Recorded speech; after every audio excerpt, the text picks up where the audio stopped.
क्या रिश्ते का भरोसा टूट रहा है?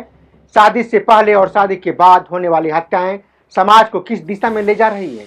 आज मैं इसी विषय पर बात करूंगा। नमस्कार। आज हम एक ऐसे विषय पर बात करने जा रहे हैं जिसने पूरे देश को झकझोर कर रख दिया है। कुछ समय पहले इंदौर के राजा रघुवंशी की हत्या का मामला सामने आया। जांच एजेंसियों के अनुसार आरोप है कि उनकी पत्नी सोनम रघुवंशी ने अपने कथित प्रेमी के साथ मिलकर के इस हत्या की साजिश को अंजाम दिया। यह मामला अभी न्यायिक प्रक्रिया में है और अंतिम निर्णय अदालत द्वारा ही तय की जाएगी। इसी तरह एक अन्य चर्चित मामला में रिया पर अपने मंगेतर केतन अग्रवाल की हत्या का आरोप लगा है। इस मामले की भी जांच और न्यायिक प्रक्रिया अभी जारी है। ऐसे मामलों ने पूरे समाज के सामने एक बड़ा सवाल खड़ा कर दिया है। क्या रिश्तों की पवित्रता खत्म होती जा रही है?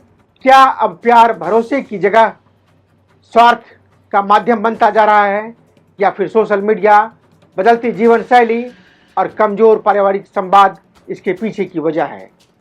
आज हम इसी विषय को तथ्यों, उदाहरणों और सामाजिक दृष्टि से समझने की कोशिश करेंगे। आखिर समाज में क्या बदल रहा है? पहले विवाह को केवल दो व्यक्तियों का ही नहीं बल्कि दो परिवारों का संबंध माना जाता था। आज भी अधिकांश रिश्ते में प्रेम, सम्मान और विश्वास पर टिके हुए हैं, लेकिन कुछ घटनाएं ऐसी सामने घट आती है जो समाज को सोचने के लिए मजबूर कर देती है। अब सवाल यह नहीं है कि अपराध पुरुष कर रहे हैं या महिलाएं।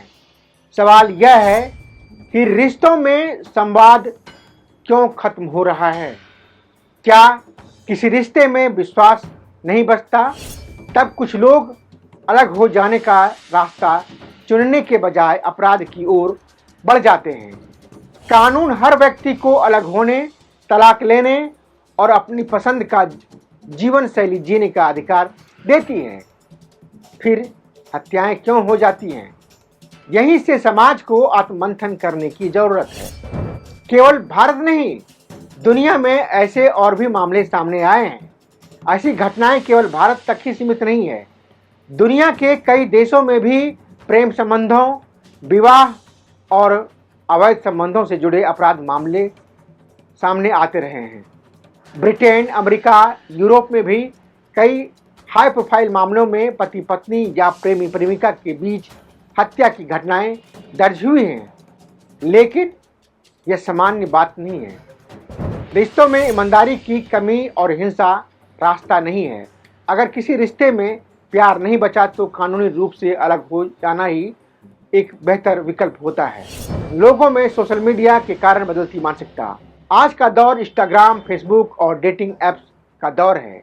नई दोस्तियां बनाना गलत नहीं है, लेकिन जब रिश्तों में पारदर्शिता खत्म होने लगती है तब समस्याएं बढ़ने लगती है। कई मनोवैज्ञानिक मानते हैं कि तत्काल सुख पाने की प्रवृत्ति, झूठ बोलने की आदत, दोहरी जिंदगी जीना, गुस्से पर नियंत्रण न होना, संवाद की कमी रिश्तों को कमजोर बना सकती है। इसके अलावा अपराध पर आधारित वेब सीरीज और फिल्मों पर भी अक्सर बहस होती है। हालांकि किसी फिल्म या वेब सीरीज को सीधे अपराध का कारण नहीं कहा जा सकता, लेकिन विशेषज्ञ मानते हैं कि मानसिक रूप से कमजोर व्यक्ति भी कभी कभी गलत प्रेरणा ले सकते हैं। इसलिए जिम्मेदारी केवल मनोरंजन ही नहीं बल्कि व्यक्ति की सोच और संस्कारों की भी होती है। परिवार की इसमें क्या भूमिका होनी चाहिए रिश्तों को निभाने के लिए? पहले परिवारों में बातचीत ज़्यादा होती थी। आज लोग एक ही परिवार में रहते हैं, लेकिन मोबाइल स्क्रीनिंग से संवाद कम कर दिया है। बच्चे अपनी समस्याएं माता पिता से कम साझा करते हैं। कई बार रिश्ते टूटने की शुरुआत वहीं से शुरू हो जाती है। यदि किसी रिश्ते में समस्याएं हैं तो लोगों को आपस में बात करनी चाहिए, उसकी काउंसलिंग होनी चाहिए। जरूरत हो तो अलग हो जाएं, लेकिन किसी की जान लेने का अधिकार किसी को नहीं है। एक हत्या में केवल एक व्यक्ति की मौत नहीं होती है, वह दो परिवारों को जीवन भर का दर्द दे जाती है।